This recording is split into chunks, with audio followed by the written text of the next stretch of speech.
Well, hi, it's Liz Protherough here, and welcome to this University Success Campus video on finance. This video kicks off our pillar of learning on finance, and in many ways it's the hardest video for me to produce for you. You see, I'm an accountant by profession, although I haven't worked as one for some time now, but I'm used to using all the complex financial terminology. And I'm also used to assuming that people I deal with in business are numerate and are comfortable with money. Yet, my experience over the last 25 years since I qualified as an accountant has told me that many people just drift along with money, sticking their head in the sand and just hoping that it will all work out. You see, the thing with money is that you have to get comfortable with it. You have to get used to using it and making it work for you. You have to be interested in it and you have to take control. So, in this video, we'll be starting at the very beginning. No financial terminology, no tools, no number crunching. All of that is really important and we will deal with it in later videos. But this video is about money mindset. Now,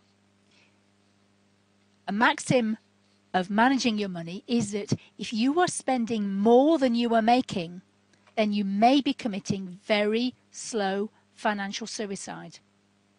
Now you might think, yeah, but doesn't everybody spend more than they earn? Doesn't everybody borrow? Doesn't everybody put stuff on plastic and then pay off the minimum? Well, the sad truth is that many people do, because they've not been well educated financially. They have not been told the truth that it will eventually catch up with them.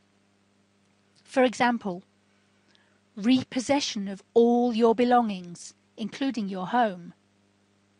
And if you don't know what repossession means, that means big blokes coming to your home, taking all your stuff, and then turning you out onto the street, legally. So, just in case that one didn't hit home, the key to finances is to understand that in the long term, you must always earn more than you spend. If you borrow, you always need to have a plan to pay it back. The only sustainable way to keep spending more money is to earn more money. Now, in the old days, money used to be easy. You either had it or you didn't. Then the banks invented easy credit in the last third of the 20th century. Even the word sounds good, doesn't it? Credit. The bank has given me credit. It makes you feel special. In fact, there's quite a lot of evidence that being given credit or being given an overdraft is a bit of a badge of honour amongst young people. It's quite, cool to tell your friends, oh, I've got an overdraft. But please do not be fooled by the word credit. It means that they are allowing you to go into debt. Now, financial terminology has got a bit of a history of being confusing, and probably deliberately so.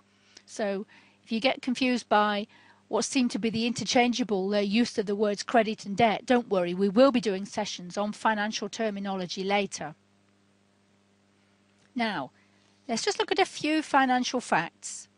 Fact number 1, the banks are not your friends. They want to make money from you. Now, my first job when I graduated was as a bank trainee. I didn't do it for many years, I have to say, but on a reasonably regular basis, we had customers coming into the bank saying to us, you have to give me a loan. I need a new car, or I need a new washing machine, or I need it to feed my kids. Now, in all of those cases, the answer is likely to have been no. The bank is not social services. It's not a benevolent uncle or a soft mum and dad. Banks make a very, very clever judgment about whether or not they'll get their money back. And, a bit like casinos really, the odds are always stacked in their favour. Fact number 2. Banks like young people. In fact, they can't wait for young people to rack up debt, or young people or anybody really, but young people in particular. They can't wait for you to rack up debt on credit cards and then pay interest to them at top dollar, often at rates like 30% per annum. And if that doesn't mean much to you at this stage, it will do later. 30% per annum is a high interest rate. Because banks know that young people are susceptible to influential media advertising and peer pressure to buy more and accumulate more stuff, which obviously needs more money. And the banks ultimately know that many parents will bail out their kids if they get into financial difficulties. So the banks know they've got a winning formula here. Fact number 3. Banks do not ever, ever, ever take pity on you when you can't repay them. In fact, what the banks tend to do is dress it up as a favour. They say, oh yeah, okay, we'll do you a favour and give you a loan to pay off all of your credit card debt. And then the whole cycle starts again, because you then have a loan, but they haven't taken your credit cards off you, so you can start putting items back onto your credit card, and the whole cycle of credit card spending can start again and again. Over the last 30 years, it's become pretty easy for people not much older than you to incur debts of £30,000 or £50,000 with very little to show for it. It just starts with buying a few things on a credit card and then getting used to paying off just the minimum amount on a regular basis rather than the whole amount that you've spent. Now, people's lives actually get wrecked by this, and it's not always just the spender who suffers. A few years ago, a colleague of mine and his wife split up because she'd, over a period of about 10 years, I believe, had been unable to control her spending. And she'd spent relentlessly on credit cards, just stuff for the house, stuff for their little boy, new car, more holidays. And they'd refinanced this credit card debt a few times. In other words, they'd gone to the bank had said, oh yes, have a loan to pay off your credit card debts. And then eventually their house and all of their contents were repossessed. And they had a little boy who, when I knew them, was about 4, and he went to live with his mum at a refuge centre in the end. It was all very, very sad. But I also know another person, a man this time, in his mid-30s now, who went on a wild binging spree when he was about 18. He bought clothes, he bought cars, he really indulged in a champagne lifestyle, as I say, in his very late teens. And he racked up about £30,000 worth of debt in under 2 years on his credit cards. Now, 15 years later, he's still suffering the agony of that because he's unable to apply for a credit card anymore because he's got such a bad credit rating, and he's unable to apply for a mortgage. So the debt chases after you for many years to come. Now, banks and credit cards are not intrinsically bad. You just have to know how to make them work for you. And what that requires is training and discipline and getting very comfortable with money.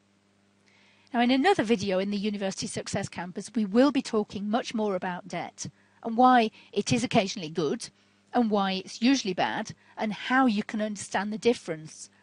But that is for another video. For now, I want you to become curious about money. I want you to become curious about what you and your family and your friends, and really anyone else who'll share that information with you, spend their money on. I want you to find out how much things cost if you don't know already. Do you know? Do you know how much is a loaf of bread of the type that your family eat? Or other types that you might like to eat? How much is a pizza? How much is a pizza from the supermarket? How much is the store's own brand pizza? How much is your favourite pizza? How much does it cost in this shop or that shop? How much does a pizza cost in a restaurant? How much does it cost to feed your family for a week? How much do sports clubs or music lessons cost? How much is a can of Coke or a bottle of beer in this bar or that bar? How much is your Sky or cable TV subscription if you have one? Do you get the idea? I just want you to start to understand how much things cost so you can have an idea of relative value of things rather than just allowing your parents to do all the spending, the household spending, and you not having to think about it. I just want you to become conscious of the spending in your family. And do the people you know have a plan for their money? A financial plan is called a budget. Now, a budget's really a necessary evil because they are the only real way to get a grip on your spending and to make sure that you are using your money in the way that you want to.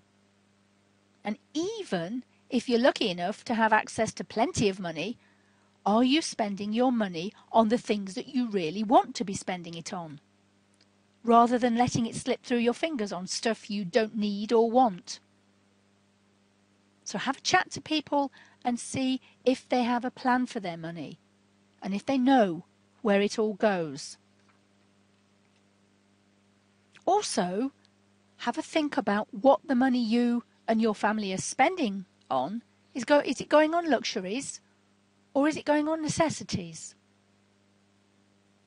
And I want you to have a serious think about whether any of the luxuries are actually dressed up as necessities. In other words, are they really luxuries? Because all of us, and yes, even me, spend money on stuff that we don't need or even want. Now, budgeting often helps us to kick this habit into touch. So be honest with yourself with your own spending, or even do it hypothetically for your family's spending. What spending could go if you were faced with being thrown out on the street? Be really honest with yourself. New clothes? Sky TV subscription? Gym membership? Takeout food? Alcohol? Now, spending beyond your limits over more than a very short period of time, as we said earlier in this video, is very dangerous. And yes, I know you are young. And I know you're much younger than me. And what we're probably talking about here, as far as your spending's concerned, is not huge sums of money. However, what this is about is getting into really good habits now so that you don't encounter problems when it really does matter, when the you-know-what hits the fan. Because spending and acquiring stuff can be hugely addictive. We live in a culture that encourages this, and I need you to start to become alert and aware. Do you really need that daily Starbucks? Or that latest of injection of whatever currency fuels your online gaming, whether it be rocks or diamonds or Linden dollars? Do you? Really? Now, remember we said in an earlier video that you may have watched that you become the sum total of the 6 people that you hang around with most. And that also includes the people you learn from. So why not start seeking out people who've done well financially and find out how they did it? Talk to people who you know. If you know some business people, or your parents or your friends can put you in touch with people, talk to them, especially people you know who've done well. If not, read about people you admire. Read about an autobiography, somebody like Richard Branson, or similar people you admire who you know have done well financially. Read about them, learn about their attitudes to money. Make some notes to really start your own wealth plan. And also, have a think about, well, where it is that people's money comes from, and not just about how they spend it and what they spend it on. The people you know, do they have more than one job? Do they have other sources of income? Many people don't just get money from their job. They might own property that brings them in some income. They might own stocks and shares, or they might own their own business. They're things that we're going to be talking about later on in the financial section of the University Success Campus. For now, I want you to just make inquiries. Start making some notes about what people spend their money on and where they get it from. Now, the University Success Campus does contain interviews with lots of young entrepreneurs, all of whom have devised their own plan for creating wealth. Now, everybody's is going to be a bit different, but there are some similarities, especially with the very successful ones, because all good entrepreneurs, they realize the importance of managing their money well. And with money, as with everything else, the University Success Campus says, set your standards high, be all you can be, and keep on climbing. See you in the next video. Bye for now.